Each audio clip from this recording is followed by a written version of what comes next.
हर आम और खास को ये लाइन बोलनी पड़ेगी, अल्लाह बादशाहों का बादशाह है, अल्लाह बादशाहों का बादशाह है, अल्लाह बादशाह।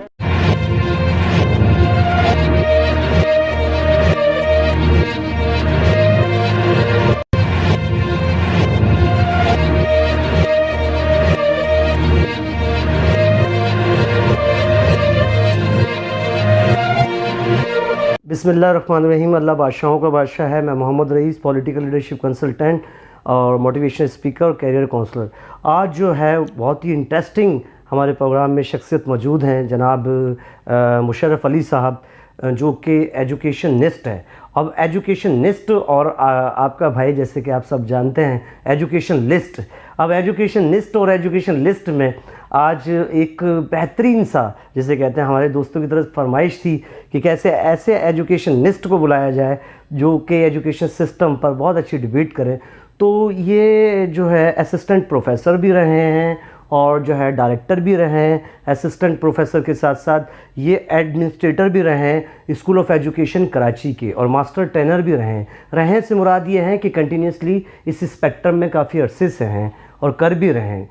तो हम बगैर टाइम ज़ाया किए चलते हैं मुशर्रफ अली साहब के पास। Thank you very much. आप खैरियत से? अल्हम्दुलिल्लाह, शुक्र अल्हम्दुलिल्लाह। Thank you very much Raees साहब। I am thankful to you that you have invited me. और ये शुरू पाकिस्तानी की बहुत धूम है माशाल्लाह, और आपके बहुत सारे मैंने इंटरव्यूज़ वगैरह देखे हैं। आप for the betterment of the society, for the betterment of political system बहुत काम कर रहे हैं। And this is the right forum जहाँ पे आके आप अपनी तमाम जो आइडियाज़ हैं उसको एक्सप्रेस कर सकते हैं, आप एक्सचेंज कर सकते हैं, और you can contribute toward the progress of society. Great sir. वो इसी वजह से सर हमने आपको आज दावत दी, क्योंकि हमारे काफ़ी व्यूवर्स ये चाहते थे कि हेलो पाकिस्तान में वो शख्सियत आएँ जो एजुकेशन लिस्ट हो। तो बगैर टाइम ज़ाया किए सर, आपकी हाइलाइट्स क्या हैं एजुकेशन सिस्टम में? सर मेरी हाइलाइट्स तो ये हैं कि एज़ यू नो कि अनफॉर्चुनेटली और हमारा जो एजुकेशन है वो कभी भी स्टेट की या पॉलिटिकल गवर्नमेंट्स की प्रायोरिटी नहीं रहा है, और इवन सोसाइटी की भी प्रायोरिटी नहीं रहा है। मैंने जो अपनी पर्सनल एक्सपीरियंस से जो ऑब्ज़र्व किया है वो ये है कि जो एक एजुकेशन हमारे बच्चे का जो बुनियादी हक है, ये एक बुनियादी राइट है, बेसिक राइट है, जो कि हर बच्चे को मिलना चाहिए। उसे गवर्नमेंट, पॉलिटिकल पार्टीज़ और इवन के ऑन द लार्ज कैनवस पे अगर हम सोसाइटी को देखें, वो उसको वो हक देने में नाकाम हो चुकी है बुरी तरीके से। अच्छा सर, आप किन किन पोस्टों पर हैं? क्या आपके स्टेप्स हैं? क्या गवर्नमेंट में, जैसे कि मैंने इंट्रो में बताया अपने, आप कुछ बताएंगे अपनी? सर मैं यस, इट्स माय प्लेजर। मैंने अपना जो एजुकेशन का करियर स्टार्ट किया वो 2000 में as a lecturer from Bahria college Karachi NORE 1 से स्टार्ट किया। वहाँ पे लेक्चरर इन इंग्लिश, वहाँ पे मैंने for 2 years I serve there. In 2002 I qualified Sindh Public Service Commission as subject specialist in English। तो मैंने गवर्नमेंट सेक्टर में, पब्लिक सेक्टर में आ गया। पब्लिक सेक्टर में आने के बाद 5 और 6 years तक मैंने comprehensive higher secondary school Korangi में जो है एज सब्जेक्ट स्पेशलिस्ट सर्व किया। वहाँ पे क्लासरूम टीचिंग की। प्राइवेट? नहीं, गवर्नमेंट पब्लिक सेक्टर के अंदर। प्राइवेट बहरिया कॉलेज कराची प्राइवेट था, वो भी सेमी प्राइवेट था। वहाँ पे 2 साल तक मैंने टीच किया। तो अल्लाह का शुक्र है कि मेरा टीचिंग का काफ़ी एक्सपीरियंस है। ऑलमोस्ट 8 to 10 years मैंने फिर comprehensive higher secondary school Korangi number 2.5 पे जो है वहाँ पे टीचिंग की, इंग्लिश पढ़ाई प्रैक्टिकली। तो मुझे एजुकेशन को बड़ा करीब से देखने का जो है वो एक्सपीरियंस हुआ। ये जो आपका जो एक्सपीरियंस, अभी director of schooling of Karachi भी रहे हैं आप? जी, मैं असिस्टेंट डायरेक्टर भी रहा हूँ, डिप्टी डायरेक्टर फाइनेंस भी रहा हूँ at the directorate of school education Karachi region. वहाँ पे मैंने काम किया है। मैं एडमिन ऑफिसर भी रहा हूँ। फिर मैं रिसेंटली इसी साल मुझे FATF के तहत जो हमने इदारे टेक ओवर किए, एजुकेशनल फैसिलिटीज़ बैंड ऑर्गेनाइजेशन की या प्रोस्क्राइब्ड ऑर्गेनाइजेशन की जो इदारे हमने टेक ओवर किए, उनका भी मुझे ऑल ओवर सिंध का जो एडमिनिस्ट्रेटर पोस्ट किया गया स्कूल एजुकेशन लिटरेसी डिपार्टमेंट की तरफ से। सर देखिए, हमारा पहला सवाल तो कंप्लीट हो गया आपसे, जिसके मायने यही थे कि आप माशाल्लाह वाई एक्सिस पर रहे। अब जब आप वाई एक्सिस पर रहे तो हमारे जैसी ये जो यूथ है, यानी जो हमारी फ्यूचर जनरेशन है, उसको आप वाई एक्सिस पर देख रहे हैं? बिल्कुल देख रहा हूँ, और I am very please to see कि they have got a forum. एक ऐसा फोरम उनको मिला है जहाँ पे आके वो अपने मुस्तकबिल के बारे में एक प्रॉपर गाइडेंस ले सकते हैं, वो हमारे पॉलिटिकल सिस्टम को, एजुकेशन सिस्टम को, हमारे सोशल फैब्रिक को समझ सकते हैं। तो ऐसा बहुत कम लोग जो हैं, NGOs हैं या जो लोग काम कर रहे हैं, उनका पर्पज़ ये नहीं है कि वो यूथ को प्रमोट करें या आने वाली जनरेशन है उसको गाइड करें प्रॉपर। हमारे पास अनफॉर्चुनेटली सबसे बड़ा जो प्रॉब्लम है वो गाइडेंस, प्रॉपर गाइडेंस का है। हमारे बच्चों को ये पता ही नहीं है सिरे से कि उन्होंने करना क्या है अपनी ज़िंदगी को। ये गाइड नहीं करना कि this is your goal, you have to hit this goal, you have to hit this target, ये अचीव करना है आपने, आपकी अचीवमेंट है। अब जब आप you are groping in the darkness, आप अंधेरे में टामक टोइयाँ मार रहे हैं, इधर उधर जा रहा है बच्चा हमारा, उसको पता ही नहीं कि मैट्रिक कर लिया, मैट्रिक के बाद वो FSC में एडमिशन ले लेता है इंटरमीडिएट में, विदाउट नोइंग कि उसका B ग्रेड है, C ग्रेड है। अब वो FSC करने के मैट्रिक जो है वो all together as compare to intermediate बहुत ज़्यादा ईजी है। जब आप इंटरमीडिएट में आ जाते हैं वो उससे 100 टाइम डिफ़िकल्ट होता है। बच्चे को इस चीज़ का एहसास ही नहीं होता, उसको बस वो आंखें बंद करके प्री मेडिकल और प्री इंजीनियरिंग ले लेता है। आप मुझे बताइए कि अगर तो ये तो सर, ये तो लैक ऑफ कैरियर काउंसलिंग कह रहे हैं, इसमें बच्चा कहाँ से आ गया सर? सर ये इसमें बच्चे की कहाँ से गलती आ गई? This is what I am telling you कि गाइडेंस, करियर काउंसलिंग क्या है? It is a kind of guidance.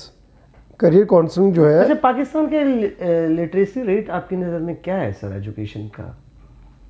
Sir देखें, जो ऑफिशियली तो है वो तो ये बता देते हैं 46% है, 50% है, 65% है, लेकिन ओवरऑल उस पर भी हम डेफिनेशन पे जाएंगे कि एक शख्स जो कि तहरीर पढ़ सकता है उसे हम लिटरेट कंसिडर करते हैं। इस लिहाज से तो हम 65-70 के करीब आ जाते हैं। अच्छा सर, ये जो हमारा प्रोग्राम है, हम हमेशा यहाँ एक बारीक सवाल करते हैं और दर्द के सवालात करते हैं। एजुकेशन सिस्टम से हम बहस का मकसद, हमारी यानी जो डिस्कशन का मकसद है, डिबेट का मकसद है, वो सिंपल ये है कि क्या एजुकेशन सिस्टम हमारा ऐसा है कि वो इकनॉमिक्स को या GDP को पाकिस्तान की सपोर्ट करे? पाकिस्तान की दूर की बात, अपने घर की GDP को बच्चा सपोर्ट कर सकता है? अनफॉर्चुनेटली ऐसा नहीं है, क्योंकि हमारा करिकुलम, हमारा सिलेबस जो है वो एज़ पर नीड, एक मार्केट नीड के मुताबिक नहीं है। आज तक हमने अपनी एजुकेशन पॉलिसी ही वाजे नहीं की। मतलब आप इसको गवर्नमेंट को कसूरवार इसका ठहराते हैं? डेफिनेटली स्टेट की जिम्मेदारी होती है, स्टेट ने आपको एजुकेशन देनी है। आप और मैं तो नहीं कर सकते करिकुलम, मैं और आप तो नहीं बना सकते करिकुलम, तो स्टेट की जिम्मेदारी देखिए होती सर, है। आप एक, हम और आप सिलेबस इसमें कोई दो राय नहीं है कि आप एजुकेशनिस्ट है, लेकिन आप एजुकेशन लिस्ट से बात कर रहे हैं, तो मैं तो ये नहीं समझता कि ये, मैं इसको प्रूव भी कर सकता हूँ, सिर्फ गवर्नमेंट का तो रोल नहीं होता ना सर। सर देखिए, एक फॉर्मल एजुकेशन है, एक इनफॉर्मल एजुकेशन है, एक नॉन फॉर्मल एजुकेशन है। आप फॉर्मल एजुकेशन सिर्फ गवर्नमेंट को कह सकते हैं, मैं आपकी बात से इत्तेफाक करता हूँ जी। लेकिन आप वेल डिफाइन कैसे करेंगे कि एक बच्चा नॉन फॉर्मल एजुकेशन या इनफॉर्मल एजुकेशन को आप कैसे वेल डिफाइन करेंगे? Yes, let me define, very good question. ये भी लोग बहुत कंफ्यूज होते हैं। अब दो चीज़ें हैं, एक है करिकुलम, एक है syllabus. Curriculum is the responsibility of the state. Curriculum मैं, आप, NGO, कोई भी फोरम जो है, कोई भी प्राइवेट इंस्टीट्यूशन है, वो नहीं दे सकता। करिकुलम स्टेट की रिस्पॉन्सिबिलिटी। स्टेट नोज के what are the elements of the, what should be the elements of the curriculum, क्या चीज़ है हमें जो हमारे माशरे को दे। करिकुलम गलत दिया है? करिकुलम एक जैसा है ही नहीं अनफॉर्चुनेटली। मज़े की बात यह है कि हम एजुकेशन पॉलिसी जो बनाते हैं वो पेपर्स पे बनती है, वो ग्राउंड पे तो होती ही नहीं है। 2009 की पॉलिसी आ गई, 2005 की पॉलिसी आ गई। इससे क्या मुराद है? यानी पब्लिक सेक्टर या प्राइवेट सेक्टर में अलग है जो करिकुलम? बिल्कुल अलग है, बिल्कुल अलग है। आप देखें करिकुलम अगर आप उठा के नहीं, आप फॉर्मल एजुकेशन की बात कर रहे हैं सर। आप फॉर्मल एजुकेशन बेस किस, उसका सेंटर पॉइंट होता कौन है? टीचर, ठीक है। जब टीचर उसका सेंटर पॉइंट होता है, प्राइमरी लेवल की बात करें सर, प्राइमरी लेवल में ज़्यादातर टीचर्स होते कौन है, मेल या फीमेल? मैं आपसे एक सवाल करता हूँ। मेल भी होते हैं, फीमेल भी होते हैं, ज़्यादातर मेजॉरिटी। प्रायोरिटी आपकी प्राइवेट में देखें तो फीमेल होते हैं, और अगर आप पब्लिक सेक्टर में देखें तो मेल। तो आप उस फीमेल की एजुकेशन को आप समझ रहे हैं कि जिसकी बेस ही गलत हो, फॉर एग्जांपल जिसकी बेस ही गलत रख दी जाए, तो वो अगर दीवार आसमान तक भी जाए तो टेढ़ी नहीं जाएगी आपके ख्याल में? असल में क्या है कि ठीक है ना, आपने फॉर्मल एजुकेशन सिस्टम को कहा, वो टीचर पर डिपेंड करता है। जी जी, ठीक है, सिर्फ टीचर पे आप जिम्मेदारी डालते हैं, यही तो सारी प्रॉब्लम की जड़ है कि आप कहते हैं मैंने बच्चा स्कूल भेज दिया, उसके बाद आप एजुकेशनिस्ट है ना, आप डाल रहे हैं स्टूडेंट पर, ठीक है, और स्टूडेंट डाल रहा है टीचर्स पर, और पेरेंट्स डाल रहे हैं इन दोनों पर। ऐसा तो सर ऐसा देखिए, आप 1 बाय 1 करके हम चलते हैं, तो फॉर्मल एजुकेशन सिस्टम में आप ये कह रहे हैं कि 2 करिकुलम है? 2 नहीं है, इससे भी ज़्यादा है। अच्छा, यानी क्या अमीर और गरीब का यहाँ भी अब कोई मैं आपको तफर्क बता है? दूं, क्या सबसे पहले कैम्ब्रिज है। जी। कैम्ब्रिज का हमसे कोई लेना देना नहीं है। डायरेक्टली इसको कंडक्ट कौन करता है? ब्रिटिश करता है या ऑस्ट्रेलिया वाले करते हैं। उनका अपना सिलेबस है, उनका टीचर अपने सिलेबस के मुताबिक पढ़ाता है, नंबर 1। ठीक है, आप ब्रिटिश चले जाएं, आप अमेरिका चले जाएं, वहाँ पे हर स्टेट के अंदर, हर प्रोविंस के अंदर, हर काउंटी के अंदर एक ही करिकुलम होगा, एक ही सिस्टम होगा। हमारे यहाँ जी जो एलीट क्लास है उसके लिए कैम्ब्रिज सिस्टम, ब्रिटिश है, यूरोप है, या आप अमेरिका की मिसाल ले लें, एक ही सिस्टम चलता है, या मैट्रिक चलता है या उनका कैम्ब्रिज सिस्टम चलता है। हमारे यहाँ पाकिस्तान में एलीट क्लास के लिए एक अलग सिस्टम है, लोअर क्लास के अच्छा सर, लिए, मैं आपसे एक मिडिल क्लास के लिए अगर अलग इसको मैं सिस्टम है। समेटूं, इस बात को, फार्मल एजुकेशन को समेट कर एक आपसे बारीक सवाल करता हूँ जो हमारे प्रोग्राम का हिस्सा होता है, व्यूअर्स जानते हैं। अच्छा, ये जो लाइट्स, जैसे छत है, देखें छत पर लाइट्स हैं, ये लाइट्स को कम कर देंगे आप तो डार्कनेस हो जाएगी डेफिनेटली। ठीक है, आप क्या समझते हैं, लाइट कम हुई है या कोई हम सेवर नहीं ला पा रहे, कोई ट्यूबलाइट नहीं ला पा रहे, कोई लाइट नहीं ला पा रहे, क्या समझेंगे? देखिए, अंधेरा किस वजह से है? पहले आप देखें फिलिप्स का येलो बल्ब होता था, उसकी रोशनी कम होती थी और 100 वाट का होता था, 50 वाट का होता था। और आज देखें उसके बाद क्या है, उसके बाद आपके वो एनर्जी सेवर्स आ गए। आप में एनर्जी, उसकी रोशनी भी ज़्यादा थी, उसके वाट 10 वाट का या 15 वाट का रोशनी भी ज़्यादा दे रहा था। अब एनर्जी सेवर से भी आगे की बात चली गई है, जदीद तरीन वो जो LEDs आ गई हैं। LEDs की 2 वाट की है, 3 वाट की है, 5 वाट की, आपकी एनर्जी सेविंग भी हो रही है, आपकी लाइट भी बढ़ रही है। ये किस चीज़ का नतीजा है? इनोवेशन का नतीजा है, प्रोग्रेस का नतीजा है, इनोवेशन का। This is innovation. तो इनोवेशन एजुकेशन आप देखें नहीं है, अनफॉर्चुनेट। मैं बताएं ना, आप मैट्रिक में जो आपने मैट्रिक में क्या पढ़ा था इंग्लिश में? अबू बिन अदम पढ़ा था? अबू बिन अदम पढ़ा होगा ना आपने? आज भी अबू बिन अदम पढ़ा जा रहा है। तो इसमें सो व्हाट? अगर फर्ज करें, देखिए सर, फॉर्मल एजुकेशन क्लासरूम में होती है, आप ये कह रहे हैं फॉर्मल क्लासरूम में, क्लासरूम के तक सिलेबस, अगर पाकिस्तान का 3rd क्लास सिलेबस है तो यहाँ नोबेल प्राइज भी तो अब्दुल सलाम को मिला ना सर। उन्होंने कोई और सिलेबस पढ़ा था। That is an exceptional case, और अपने दौर के हिसाब से पढ़ा था, उसने रिसर्च की थी। एक्सेप्शनल केस तो हर जगह पे है, हर बंदा कायदे आजम तो नहीं है, हर बंदा लियाकत अली खान तो नहीं है। मुझे बताएं, नहीं सर, क्या आप कहें कि मैं और आप क्या कायदे आजम बन सकते हैं? मैं और आप क्या लियाकत अली खान बन सकते हैं? सर, क्यों नहीं बन सकते? वो एक्सेप्शनल केस था। सर, क्यों नहीं बन सकते? इनफॉर्मल एजुकेशन क्या होती है? इसलिए नहीं पढ़ सकते सर। इनफॉर्मल एजुकेशन क्या होती है? इनफॉर्मल एजुकेशन में तो कोई, आप फॉर्मल एजुकेशन को, ये फॉर्मल क्या वो सेल्फ सेंटर्ड नहीं होती सर? अगर मेरी विश है कि मैं लाइब्रेरी में जाके किताब पढूं, देखिए बिल गेट ने फॉर्मल एजुकेशन तो नहीं ली ना सर। ठीक है, बहुत सारे लोग ऐसे हैं जिसकी लाइट की आप मिसाल दे रहे थे अभी, इन्होंने फॉर्मल एजुकेशन तो नहीं लेना, लेकिन सर इनफॉर्मल एजुकेशन तो इनके पास थी ना। आप इस बात को मानेंगे सेल्फ सेंटर थे? अब ये जो सेल्फ सेंटर हम आज कैसे बन सकते हैं? इनफॉर्मल, देखिए मैं आपको इसको आसान करता हूँ आपके लिए सवाल। एक बस वाला है, अगर हम बस से उतरते हैं और हमने जाना इधर है, ठीक है, और हम इधर जाने की कोशिश करते हैं, इस साइड जाने की कोशिश करते हैं, तो कोई भी खड़ा हुआ 3rd पर्सन कह देगा भाई आपने इधर जाना है। आप ये पूछ रहे थे ना कुरंगी जाना है या लालूखेत जाना, तो इधर जाए। तो ये कौन सी एजुकेशन है? ये तो किसी उसने यूनिवर्सिटी से नहीं ली। इनफॉर्मल एजुकेशन जो है वो हर शख्स के पास होती है। होती आपके है, पास होनी भी चाहिए। नहीं होती क्या? देखें, लाइब्रेरी किस लिए बनाई जाती है? इनफॉर्मल एजुकेशन के लिए बनाई जाती है। ये मीडिया किस लिए होता है? इनफॉर्मल एजुकेशन का जरिया है। अब तो आपके हाथ में ये मोबाइल जो डिवाइस आ गई है, एंड्रॉयड फ़ोन आ गए हैं या आईफोन आ गए हैं, ये इनफॉर्मल एजुकेशन का हिस्सा तो है। आपको तुम्हारी सारी की सारी एजुकेशन यहाँ से मिल रही है। तो ओवरलैपिंग हो रही है, लेकिन अभी ओवरलैपिंग नहीं हो रही सर। आप ये कह रहे हैं कि सेल्फ जो एजुकेशन है, सेल्फ सेंटर मैंने जिसका जिक्र किया है, इनफॉर्मल एजुकेशन। अब मेरी इनपुट में मैं आप सवाल पर आता हूँ। आपने एक ट्रायंगल का जिक्र किया था, स्टूडेंट, टीचर, पेरेंट्स। बिल्कुल, बहुत अच्छा आपने बात कही, आई एग्री विथ यू। लेकिन सर आप ये बताने कि जिस तरह पेरेंटिंग है उसकी इनपुट ही गलत है। अगर पेरेंटिंग की इनपुट गलत है तो वो तो मैं तो बच्चों को वही सिखाऊंगा ना जो मैं जानता हूँ। ऐसी बात है, मैं यही आपकी बात कर रहा था। हमारे एलीट क्लास के लिए कोई अलग सिस्टम है, उसके लिए सहूलतें अलग हैं, उसके लिए हाई फाई जो है क्लासरूम सिस्टम बहुत अच्छा है, उसके लिए इन्वायरमेंट बहुत प्रोडक्टिव है। इसी तरह फिर आप मिडिल क्लास के लिए, अपर मिडिल क्लास के लिए एक अलग सिस्टम बना हुआ है, इंग्लिश मीडियम सिस्टम बना हुआ है, वो उसमें जाके अपने बच्चे को वो कर लेते हैं। उसके बाद फिर एक लोअर तबका बेचारा आ जाता है जो कि डिप्राइव तबका है, ऑप्रेस तबका है, वो हमारे पब्लिक सेक्टर में भेज दिए जाते हैं। अब वहाँ पे जब बच्चा आता है, एक तो उसका जो फैमिली बैकग्राउंड होता है वो इतना वीक, वहाँ पे इलिटरेसी बहुत ज़्यादा है घर के अंदर, पेरेंट्स पढ़े हुए नहीं है, बहन भाई पढ़े हुए हैं, उसको प्रॉपर गाइडेंस नहीं मिलती, बच्चा घर से रॉ आता है। आगे हमारा टीचर पब्लिक सेक्टर का मुझे ये कहते हुए बड़ी दुख की बात है, दुख महसूस कर रहा हूँ कि हमारा टीचर भी आजकल डिवोटेड नहीं है। पहले दौर के टीचर में और आज के दौर के टीचर, वो भी कमर्शलाइजेशन की वजह से और मटेरियलिज्म की वजह से बहुत ज़्यादा इफेक्ट हो गया है। वो भी क्लास में जो उसको आता है किताब से देख के वो पढ़ा देता है उसको। अब वो बच्चा जाके उसको रिपीट करता है, रिवाइज़ करता है या नहीं करता है घर में, तो उसको कोई ऐसी सहूलत हासिल नहीं है, उसके पेरेंट्स को देखते नहीं है। और ख़ुद बच्चा अगर there are very few exceptional cases के बच्चे खुद जाके किताब खोल के बैठ जाते हैं और पढ़ते हैं, अपना होमवर्क कर लेते हैं। लेकिन जो बच्चा टीचर ने पढ़ा दिया उसको जब तक वो घर जाके रिवाइज़ नहीं करेगा, पढ़ेगा नहीं, उस वक्त तक वो पिक नहीं करेगा। क्योंकि बच्चा है ना, ब्लैंक हो जाता है, खेल में डाइवर्ट हो जाता है, या घर का हो जाता है। घर में गुर्बत है, गुर्बत के मसाइल हैं, बच्चे को काम करना पड़ता है, बच्चे को मुशक्क़त से गुजरना पड़ता है। उनके पास घर में पढ़ने का उसके पास माहौल ही नहीं है, लाइट नहीं है, गर्मी है शिद्दत की, घर में पानी नहीं है, पीने को पानी नहीं है, नहाने को पानी नहीं है। तो ये तमाम जो इन्वायरमेंट होता है वो एक बहुत बड़ा फैक्टर है।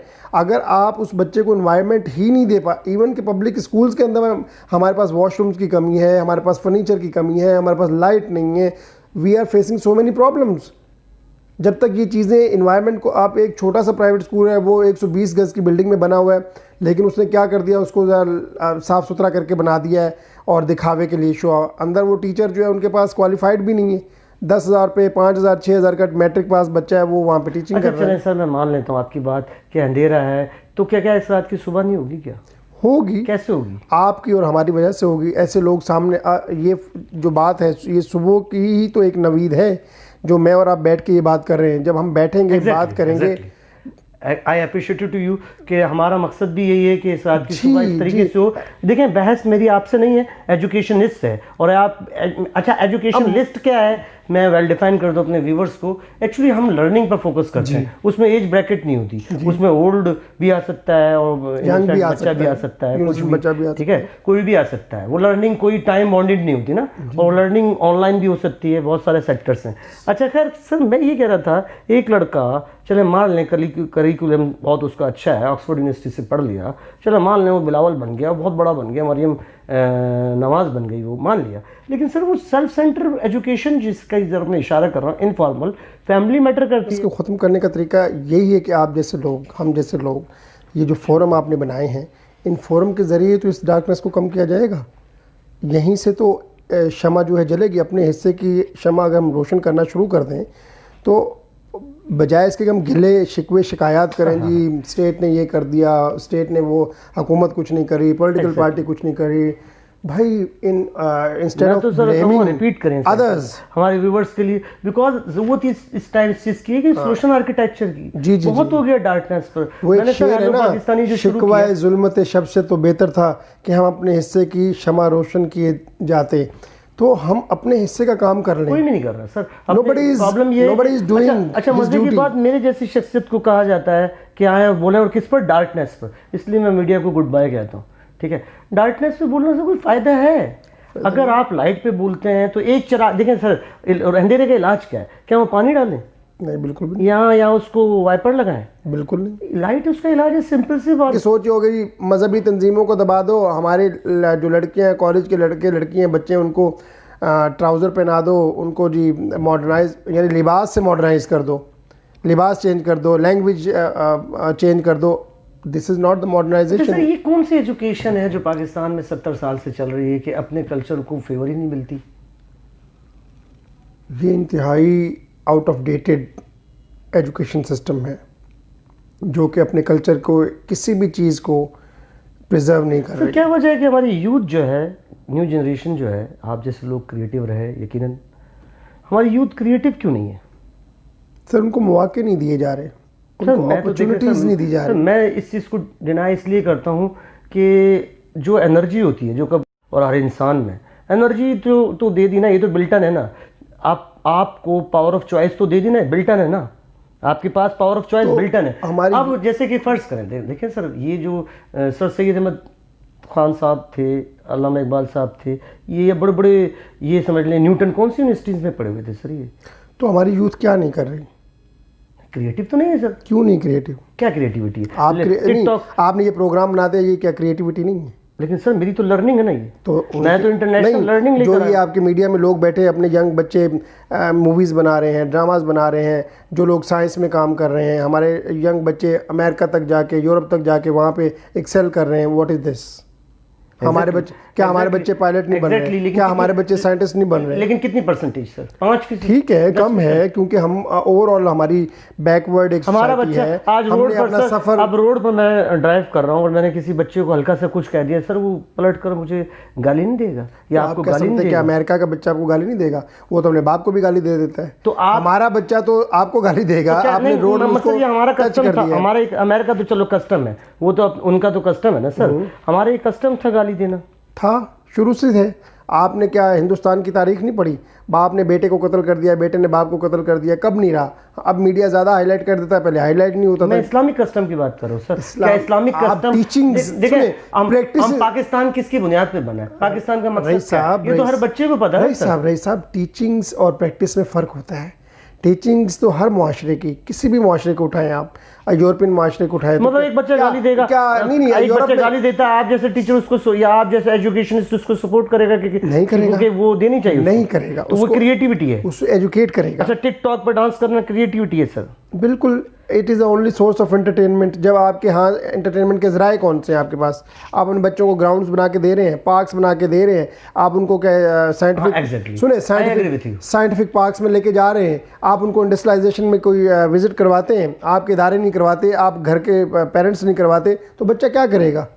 बच्चे को घर से नहीं निकलने देते, जी दहशतगर्दी है, लोग छीना झपटी हो रही है, क्राइम की रेशो बढ़ रही है, तो बच्चा घर में बैठ के क्या करेगा? बच्चे को ये नहीं सिखाया जा सकता कि सोशल मीडिया आपको इस्तेमाल कर रहा है, आप सोशल मीडिया को इस्तेमाल करें? क्या वो बच्चे नहीं है जो डिजिटल मार्केटिंग के थ्रू करोड़ों रुपया सिखाया जाता है? बीइंग अ टीचर मैं सिखाता हूँ, मैं टीच करता हूँ, पेरेंट टीच करते हैं। कौन सा पेरेंट ऐसा है, कौन सा बड़ा भाई बड़ी बहन ऐसी है जो अपने छोटे बहन भाइयों को ये बात नहीं समझाती? या कौन पेरेंट्स है वो पॉजिटिविटी? ये देखें, बैड गुड एंड बैड की जंग जो है वो हमेशा से ही है। हाबील ने काबील को कत्ल कर दिया, पहले दिन से ही क्राइम तो है, गलत चीज़ भी है, पॉजिटिव चीज़ भी है, तो ये चलती रहेंगी दोनों। ईवल, बैड और गुड जो है, ईवल और वर्चू जो है, साइड बाय साइड चलती हैं। आप मुकम्मल तौर पे ईवल को ख़त्म नहीं, एलिमिनेट नहीं कर सकते, आप उसको मिनिमाइज़ कर सकते हैं, आप उसको कंट्रोल कर सकते हैं, क्राइम को कंट्रोल कर सकते हैं। अच्छा सर, ये जो वो होगा, सॉरी, वो होगा कैसे? होगा एजुकेशन के थ्रू। सर एजुकेशन तो मैं तो समझता हूँ, अपना ज़ाती ख्याल है मेरा, हो सकता है कि आप इससे इत्तेफाक ना करें, करना भी नहीं चाहिए। एजुकेशन 3% मैटर करती है आपकी लाइफ में, ठीक है? इसके अलावा लर्निंग बड़ी इंपॉर्टेंट होती है। जिस तरह स्विमिंग आप सीख गए, आप स्विमिंग के सारे स्टेप सीख गए, आपको 20 साल बाद भी पानी में अगर उतारा जाएगा तो आप स्विमिंग कर लेंगे। आप कार सीख गए, 20 साल बाद भी आप कनाडा से अगर एयरपोर्ट पर आते हैं तो गाड़ी आप खुद चलाकर घर चले जाते हैं। मैं लर्निंग को मानता हूँ सर, और लर्निंग को सपोर्ट करता हूँ, और दैट्स द रीज़न मैं नॉन फॉर्मल एजुकेशन को वैल्यूएबल समझता हूँ। अब मैं समझता हूँ कि सर आज की डेट में डिजिटली मार्केटिंग को सपोर्ट बहुत मिल रही है और यूथ उस तरफ जा भी रही है, फ्रीलांसर बड़े कमा रहे हैं। तो कभी आपने यानी कभी ऐसा सोचा कि ऐसी ट्रेनिंग होनी चाहिए, हमारी ऐसी मोटिवेशन होनी चाहिए? रईस साहब, जो हमारी यूथ है ना, उसके अंदर बहुत टैलेंट है, बहुत टैलेंट है। आपके और मेरे जो सोच है उससे भी बढ़ के है। आप किसी भी फील्ड में चले जाएं, आप देखें हमारे यहाँ जी किसी दौर में बीकॉम करने का एक रवाज था, आपको बीकॉम मिल रहे थे। हमारे यहाँ रवाज है एमबीए करने का, आपको गली मोहल्ले में एमबीए मिल रहे हैं। ऐसे ही है ना? Do you agree with me? Yes. ऐसा है या नहीं है? कौन सी ऐसी फील्ड है जिसमें हमारा बच्चा एक्सेल नहीं कर रहा? इंजीनियरिंग में देख लें आप, यूनिवर्सिटियाँ भरी हुई हैं, कंपटीशन एंट्री टेस्ट होता है, लाखों की तादाद में बच्चे इकट्ठे हो जाते हैं। आप उनका स्कोर देखें, अब दिन ब दिन उनका स्कोर कितना हाई होता जा रहा है। हमारे दौर में बड़ा मुश्किल से बच्चा ए ग्रेड, बी ग्रेड लेता था, सी ग्रेड लेता था, बड़ा वो अपने आप को समझता था। आज बच्चा जो है, आपका बच्चा है, मेरा बच्चा है, किसी का भी बच्चा है, चले गरीब का बच्चा तो माशरे का है, सबका है। आपने लोअर कैटेगरी कर दी, गरीब है, चले बहुत गरीब आदमी है, वो भी अपने बच्चों से ये उम्मीद करता है कि वो दुकान पर जाके बैठकर भाई अपने घर का मेरा हाथ बटाए। तो ये तो आप गवर्नमेंट की कुछ ड्यूटीज तो समझते हैं ना, ये तो नहीं होनी चाहिए। अनफॉर्चुनेटली मैंने तो अपना इंटरव्यू के शुरू में ही आपको पहला जुमला ये बोला कि अनफॉर्चुनेटली स्टेट अपनी रिस्पॉन्सिबिलिटी नहीं निभा रही। अब स्टेट के साथ जो मुखैर हजरात हैं, वो भी जो डोनर हजरात हैं या जो इस एलीट क्लास है, वो भी अपना रोल प्ले नहीं कर रही। सिविल सोसाइटी भी अपना रोल प्ले नहीं कर रही। जो एनजीओज बन गई हैं, सिविल सोसाइटी के तौर पे मानी जाती हैं, वो क्या करती हैं? They are just after money. वो सिर्फ पैसा कमाना चाह रहे हैं, प्रोपेगेंडा करके या दिखावा करके, शो ऑफ करके, they just want to earn money. लेकिन असल जो कॉज है एजुकेशन का, उसके लिए कोई भी सिंसियरली काम नहीं कर रहे। मैं कहता हूँ, चले मेरा बेटा है, ये सब मेरी यूथ मेरे समझने के औलाद की तरह है, आपकी औलाद की तरह है। ये जो जिस डायरेक्शन में जा रही है, इस डायरेक्शन को आप स्ट्रक्चर कैसे करेंगे? चलें मैं और आप मिलकर हल देते हैं कि यूथ को यहाँ जाना चाहिए। आपकी नज़र में क्या हल है, क्या कहाँ किस रास्ते की तरफ जाना चाहिए? Everybody has to play his or her role.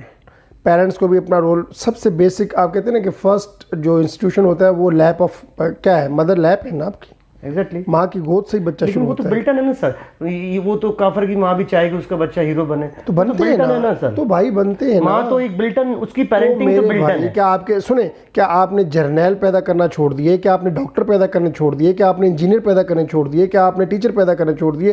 क्या आपने बिजनेसमैन पैदा करने छोड़ दिए? क्यों नहीं? मेरे पास इस वक्त मेरे स्टूडेंट्स डिग्री की हद तक है ना सर। नहीं, ऐसा नहीं है मेरे आज जर्नल, ऐसा कर्नल, आज जो आप डॉक्टर इंजीनियर, ऐसा नहीं, डिग्री की हद तक ऐसा नहीं। किसी ने मुल्क को अच्छा कायदे आज़म क्यों पैदा नहीं हुए? दूसरे कायदे आज़म, दूसरे अल्लामा इकबाल, दूसरे सर सैयद अहमद खान, आज क्या वजह है सर? फैज़ अहमद फैज़ पैदा हुए, फराज अहमद फराज पैदा हुए, बड़े बड़े शोरा पैदा हुए, ऐसा नहीं है। परवीन शाकिर पैदा हुए, वो तो उसी पीरियड ऑफ। इसी तरह डॉक्टर अताउर रहमान भी इसी सोसाइटी ने पैदा किया। तो इसी सोसाइटी ने बड़े बड़े डॉक्टर कदीर खान को भी पैदा किया, बड़े बड़े जर्नल्स को भी पैदा किया, बड़े बड़े इंजीनियर्स को भी पैदा किया। ऐसा नहीं है कि इस सोसाइटी के अंदर कोई वो ये एक वेस्ट लैंड बन गई और इसके अंदर जो रिप्रोडक्शन की सलाहियत ख़त्म हो गई या बिल्कुल ये बैरन लैंड हो गई। ऐसा हरगिज़ नहीं है। मैं इस चीज़ से अच्छा तमाम मसाइल बंद करके चलते हैं, तमाम मसाइल के बावजूद आपके ख्याल में आप सेटिस्फाई हैं कि हमारा जो एजुकेशन सिस्टम ऐसा है कि यूथ के लिए रिजल्ट ओरिएंटेड है? Once you get satisfied you are dead. Once you get satisfied, आप तो एक कामयाब इंसान है। आप सेटिस्फाई हैं आज अपनी ज़िंदगी से? सर अल्हम्दुलिल्लाह, हमारा कुरान तो अल्हम्दुलिल्लाह। अगर आप सेटिस्फाइड, हमारा कुरान देखें, मैं तो वेरीफाइड बाय इस्लाम बात करता हूँ, हमेशा मेरे बारे में मशहूर है, मैं तो अल्हम्दुलिल्लाह की बात करता हूँ। अगर आप सेटिस्फाई हैं तो आज फिर छोड़ दें सारे काम आप। Why not? That is enough. Why not? अच्छा अब मैं दूसरी तरफ आता हूँ, इस तरफ आप कहते हैं तो कुरान ही मुझे काम का कह रहा है। सर काम करो। हाँ, काम करें, यही बात है। आप अपने हिस्से का काम किए जा रहे हैं। आप जैसे लोग भी तो मिसालें बन रही हैं ना, हम जैसे लोग भी तो मिसालें बन रही हैं। आज मैं आपके सामने बैठा हूँ, मैं बैठा हूँ इसी मुआशरे से हूँ। मैं कोई यूरोप से नहीं आया, इसी फैब्रिक से उठ के आया हूँ, इसी सिस्टम से उठ के आया हूँ, गवर्नमेंट स्कूलों से पढ़ के आया हूँ, लेकिन आपके सामने बैठा हुआ हूँ। मेरे फादर भी एक फार्मर के बेटे थे, वो भी इसी सिस्टम से उठ के आए थे, वो भी ऑफिसर बन गए। तो इसी तरह एक जर्नल, अगर आप जर्नलों की हिस्ट्री में जाएं, मोस्टली 90% जो जर्नल्स बनते हैं आपके माशरे के अंदर, वो बिल्कुल सिंपल गरीब फैमिलियों से या मिडिल क्लास फैमिलियों से ताल्लुक होता है उनका। नहीं, पाकिस्तान में देखें, मैं जहाँ तक मैं समझता हूँ कि एक्सपर्ट को आगे नहीं आने देते। मेरा जाती राय है, एक्सपर्ट को आगे नहीं आने देते। एजुकेशन सिस्टम की बात कर रहे हैं, लेकिन एक्सपर्ट आगे आना नहीं चाहते। देखें, जिसके अंदर टैलेंट है, नोबडी कैन स्टॉप हिम और हर, वो एक्सेल कर जाता है। आपके और भी दोस्त होंगे, आपके कजन्स भी होंगे, वो इस फील्ड में नहीं। सर वो सुने, ये तो अपनी चॉइस है। देखें सर, इंसान का रास्ता ठीक है, और पानी का रास्ता कोई नहीं रोक सकता, बिल्कुल। लेकिन मेरी नज़र में तो आज ये किताबों में ये सर यूथ का रास्ता तो मेरे जैसे लोग रोक रहे हैं, आप जैसे लोग रोक रहे हैं, सिस्टम रोक रहा है, यूथ का रास्ता रोक रहा है। सर यूथ रोटी कपड़ा मकान बीवी बच्चों की टेंशन में अपने ड्रीम्स भूल गया, अपने गोल भूल गया, अपने टारगेट भूल गया। हर कौम का एक एवोल्यूशनरी प्रोसेस होता है। हम जिस एवोल्यूशनरी प्रोसेस से गुजर रहे हैं, कब तक 70 साल हो गए, ये तो सदियों पर मोहित होता है। आप क्या समझते हैं कि अमेरिका, तो ये बांग्लादेश के लिए क्यों नहीं है सर? ये दूसरी कंट्रीज के लिए क्यों नहीं है? मैं बताता हूं, ये सिंगापुर के लिए, बांग्लादेश कहां पहुंच, सिंगापुर के लिए, बांग्लादेश कहां पहुंच गया? तो क्या सिंगापुर के लिए, क्या बांग्लादेश सिंगापुर के लिए नहीं, बांग्लादेश की एडवांस कंट्री बन गया है। सिंगापुर तो जाहिर बात है एक छोटा सा कंट्री है, उसके मसाइल कम है, उसने अपने आप को संभाल लिया। हमारे जैसा तो कंट्री नहीं था, वो तो बिल्कुल टोटल उसकी डेमोग्राफी डिफरेंट है हमसे। अच्छा, उसकी आबादी कम थी, इस वजह से चाइना की आबादी हमसे ज्यादा नहीं है। Rome was not built in a day. तो चाइना ने कैसे कर, रोम वाज बिल्ट, चाइना ने कैसे कर, चाइना ने भी ऐसे ही किया। आपने इन तजर्बात से गुजर के, ओलंपिक होते हैं उनमें ज्यादा चैंपियन चाइना के क्यों बनते हैं? सर देखिए, 7 साल के बच्चों को सर वो ट्रेन करते हैं, एजुकेशन नहीं देते, यहाँ पे वो ट्रेनिंग देते हैं। सुने, यहाँ पे भी आप एक बंदे को हुक्मरानी दे दें, एक पार्टी को हुक्मरानी दे दें, वो ऐसा सिस्टम को लेके किसी जगह पहुँच जाएगा। हमारे यहाँ चाइना का सिस्टम नहीं है। हमारे यहाँ डेमोक्रेसी है, वो भी गली सड़ी डेमोक्रेसी है, ना तीतर है ना बटेर है। आप पॉलिटिक्स को रीजन समझते हैं। अगर आप पॉलिटिकल साइड पे आएंगे तो फिर हम एजुकेशन से हट जाएंगे। एजुकेशन से हट जाएंगे, लेकिन सर ये तो ये देखिए ना, ये तो चारों पॉलिटिकल के बगैर है क्या आपका? तो देखिए आपका तो विजन क्या है? पॉलिटिकल कंसल्टेंसी आपका, पॉलिटिक्स के बगैर तो कोई चीज है ही नहीं। एग्जैक्टली देखिए सर, मैं समझता हूँ आपका लीडर विजन लेके पैदा होता है। एग्जैक्टली। तो अब आपके लीडर्स के अंदर किसी के अंदर ऐसा विजन ही नहीं था कि जो मैं आपको एक और सवाल करता हूँ। पॉलिटिक्स, मीडिया, बिजनेस, एजुकेशन, मैं इन चारों को पिलर ऑफ ये समझ लें पाकिस्तान समझता हूँ। इसलिए मेरे चारों ग्राउंड पे मेरा छोटा मोटा सा काम है, गुनाहगार आदमी। मैं आपसे ये समझता हूँ, पॉलिटिक्स की बात कर रहे हैं, मैंने कराची भी मैंने बनाई, मुझे आपको भी दर्द होगा सियासत में, लेकिन सिंपल सी बात ये है कि सर हम लिसानियत से कब निकलेंगे? सिंधी, महाजिर, पठान, इनसे कब निकलेंगे? मैं कराची से मफहूम ये नहीं कि मैं कराची हूँ, आप भी कराची हैं, कराची है, मैं पाकिस्तानी हूँ, आप भी पाकिस्तानी हैं। तो इस रात की सुबह मुझे इसलिए नज़र नहीं आ रही, मैं बारीक सवाल करते करते थोड़ा टाइम लूँगा आपका मज़ीद, कि देखिए सर पॉलिटिक्स में आप अपने बेटे को ले आएंगे, मैं अपने बेटे को ले आऊँगा? कभी भी नहीं सर। इसलिए वजह सर यही वजह है सर, जब अच्छाई आएगी नहीं तो बुराई खुद ब खुद बढ़ जाएगी। जब बुराई बढ़ जाएगी तो हम बुराई में से सिलेक्शन करें या इलेक्शन करेंगे, आएगी तो बुराई। मुझे एक सवाल का जवाब दे दें, क्योंकि आपका राइट सवाल करना, तो एक सवाल मेरा भी सुन लें। किसी एजुकेशनिस्ट को आपने सरबराह मुमलिकत बनाया है, हुकूमत में रखा है, या उससे जब आप कोई एजुकेशन पॉलिसी बनाते हैं या एजुकेशन पे काम करते हैं, ऑन ग्राउंड जो टीचर काम कर रहा होता है, जो मसाइल से नंबरदा जमा होता है, कभी आपने उसको कंसल्ट किया है? पॉलिसी बनती है, ब्यूरोक्रेसी बनाती है, जिसका एजुकेशन से कोई लेना देना नहीं होता, जबकि सिस्टम चला रहा होता है एक आपका टीचर, जो इकाई है, यूनिट है, बेसिक यूनिट है एजुकेशन सिस्टम का, पेरेंट्स हैं उसका यूनिट। आपने कभी आज तक कोई फोरम ऐसा देखा है जहाँ पे पेरेंट्स को बुलाया गया हो, जहाँ पे आप के टीचर्स को बुलाया गया हो, जहाँ पे स्टूडेंट्स को बुलाया गया, आए बैठें, एजुकेशन पॉलिसी के बारे में हमें तजावीज़ दें, हमें अपनी राय दें? कभी मैंने ऐसा फोरम नहीं देखा।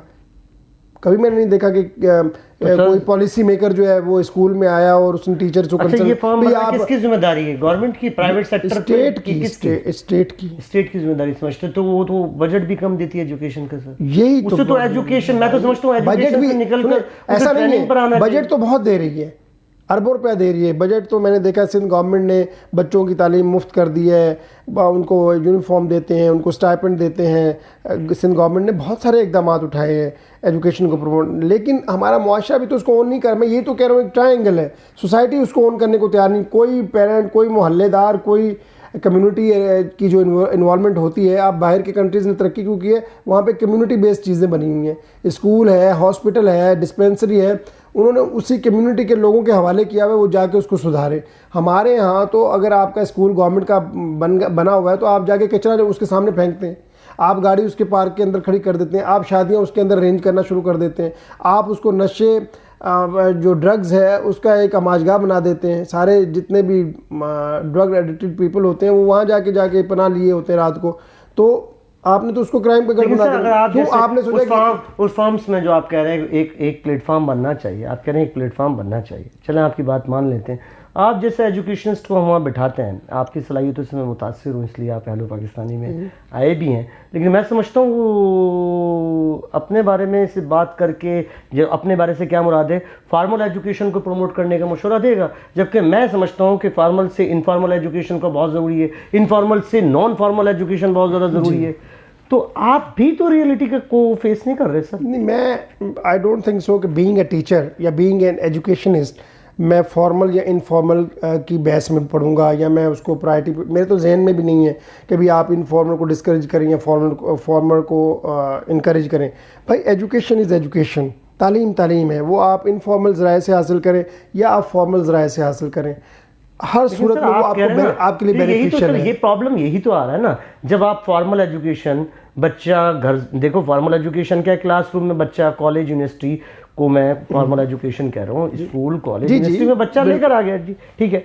अब वो जब इनफॉर्मल होता है, उसकी माँ तो उसको वो नहीं सिखा रही, उसको वही वाली बात जो अभी आप कह रहे थे, ट्रायंगल, उसका बाप तो उसको वो नहीं सिखा रहा, उसका सिस्टम तो वो नहीं सिखा रहा। हमारे पास तो सर अनफॉर्चुनेटली अच्छा, सास और बहू के जो झगड़े हैं ये क्लासरूम में तो हल नहीं होंगे, ये सर फॉर्मल एजुकेशन तो हल नहीं कर सकती, ये तो इनफॉर्मल एजुकेशन कर सकती है, नॉन फॉर्मल एजुकेशन कर सकती है। मैं तो आपसे इस बात पे बहस ही नहीं कर रहा कि इनफॉर्मल एजुकेशन की अहमियत नहीं है, बिल्कुल है, बहुत ज़्यादा अहमियत है। मैंने कब कहा आपको, मैं तो आपको फॉर्मल एजुकेशन इसलिए कह रहा हूँ कि अभी तो हम फॉर्मल एजुकेशन ही नहीं उसका कोई सेटअप बना सके, उसको ऐसे काबिल तकलीद नहीं बना सके, तो इनफॉर्मल तो बहुत दूर की बात है। क्यों दूर की बात है? अगर सिर्फ ट्रैफिक सिस्टम सही हो जाए, सर बाइक की लाइन बाइक की हो जाए, अगर सही हो जाए तो फिर सारे रोने खत्म हो जाए। लेकिन ना, जिस तरफ आप इशारा कर रहे थे शुरू में भी, अभी भी पॉलिटिकल लीडरशिप कंसल्टेंट मैं भी हूँ, पॉलिटिक्स भी एक रोल है, मैंने जैसे जिक्र किया, तो उसमें सबका रोल बनता है। अगर सिस्टम हमें अच्छा मिलेगा, ओलंपिक्स चाइना का मैंने मिसाल दी थी, क्यों जीत रहे हैं? सिस्टम अच्छा है, 7 साल के बच्चों को अच्छा सिस्टम मिलता है।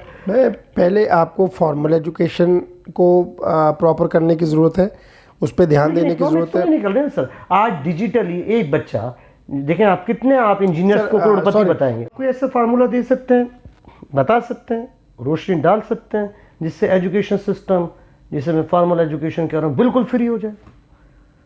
फॉर्मल एजुकेशन मैट्रिक तक तो बिल्कुल फ्री है, सिंध के अंदर प्राइमरी एजुकेशन फ्री है, मैट्रिक एजुकेशन फ्री है, पूरे पाकिस्तान पब्लिक सेक्टर के अंदर इंटर तक कर जी फ्री हो सकती है। पंजाब में भी फ्री है, खैबर पख्तूनख्वा स्टाइपेंड भी दिया जा रहा है, बच्चों को स्पेशली स्टाइपेंड दिया जा रहा है, गवर्नमेंट की तरफ काम तो हो रहा है, लेकिन वही मैंने आपको वो उस देखें, आपने खुद जिक्र किया इंटरव्यू में, कचरा भी तो डाला जा रहा है, कचरा भी डाला जा रहा है, उसी स्कूलों में कचरा भी, बाड़े भी आए दिन मीडिया में चल रहा होता है, बाड़े बन जो चीज़ आपको फ्री में मिल जाती है उसकी अहमियत कम हो जाती है, नंबर 1। नंबर 2, वो उस लोअर स्ट्रेटा से बिलोंग करते हैं बच्चे जिनकी इस माशरे में आवाज़ सुनी नहीं जाती, जिनकी से नहीं है पॉलिसी। मैं यही आपसे अर्ज़ कर रहा था कि जब तक आप ऑन ग्राउंड जो लोग हैं, पेरेंट्स हैं, एक पॉलिसी मेकर की बात करें ना आप, कि एजुकेशनिस्ट की से नहीं है सर, एजुकेशन लिस्ट की भी से नहीं है। आखिरी सवाल होता है, मैं हमेशा बोलता हूँ, जिस तरह मेरे जिसम मेरी मर्ज़ी को सपोर्ट मिलती है, मिलती रही है 4% लोगों के हाथ में, जैसे मैंने जिक्र किया पॉलिटिक्स, मीडिया, बिजनेस, एजुकेशन में 4% लोग के हाथों में 96% फॉलोअर्स हैं। जिस तरह ये वीडियो अभी जाएगी तो आपके फॉलोअर्स भी हैं, मेरे फॉलोअर्स भी हैं। 4% लोग अगर ये नारा लगा दें कि अल्लाह बादशाहों का बादशाह है, अल्लाह बादशाहों का बादशाह है, तो मैं अपने ज़ाती तौर पर सोल्यूशन आर्किटेक्चर समझता हूँ कि ये हम कनेक्शन में आ जाएंगे और सब सही हो जाएगा। इस्लाम है कहाँ? आपके घर में नहीं है, आपके बिज़नेस में नहीं है, आपकी जॉब में नहीं है, आपके इर्द गिर्द नहीं है। अगर हम इस्लाम को इम्पोज़ कर लें, अगर हम इस्लाम को अपने ज़िंदगी का पार्ट एंड पार्सल बना लें, आप उसको दिल से फॉलो करने लग जाएँ, तो हमारे मसाइल तो एक दिन में ख़त्म हो सकते हैं। अगर Rome was not built in a day, तो Pakistan would be built in a day, अगर हम इस्लाम को फॉलो करने दें। हेलो पाकिस्तानी में मुशर्रफ अली राना साहब जो हमारे साथ थे, एजुकेशनलिस्ट, असिस्टेंट डायरेक्टर, और मैं समझता हूँ आपको भी बहुत खुशी हुई होगी और मुझे तो बहुत ज़्यादा खुशी हुई इनसे बहुत सारे बारीक सवाल करते हुए। और इसकी हाइलाइट्स यही है कि ये कहना चाह रहे हैं कि दरख्त जो है वो एक्चुअली 10 साल में जो है लगता है और कटने के लिए उसको मिनट चाहिए। तो हमें पाकिस्तान को आगे ले जाने के लिए, यूथ को आगे ले जाने के लिए एजुकेशन सिस्टम को फोकस करना होगा। और अगर एजुकेशन सिस्टम को हम अच्छा कर देते हैं और ख़ास तौर पर एजुकेशनिस्ट को अगर बिठाया जाता है पॉलिटिकली एक प्लेटफार्म पर कि भाई डिसीजन मेकिंग में, तो ये समझते हैं कि ये सारी चीज़ें सही हो जाएंगी। तो हमने जो भी सवालात किए आपके सामने थे, और मैं उम्मीद करता हूँ कि ऐसी शख्सियत जो कि हमारे व्यूअर्स सुन रहे हैं उनसे सबको फ़ायदा होगा, यूथ को स्पेशल फ़ायदा होगा, और किसी ब्रैकेट में कहीं ना कहीं फिर दोबारा हम इनसे मिलेंगे। अल्लाह बादशाहों का बादशाह है। सर बहुत बहुत शुक्रिया। Thank you very much.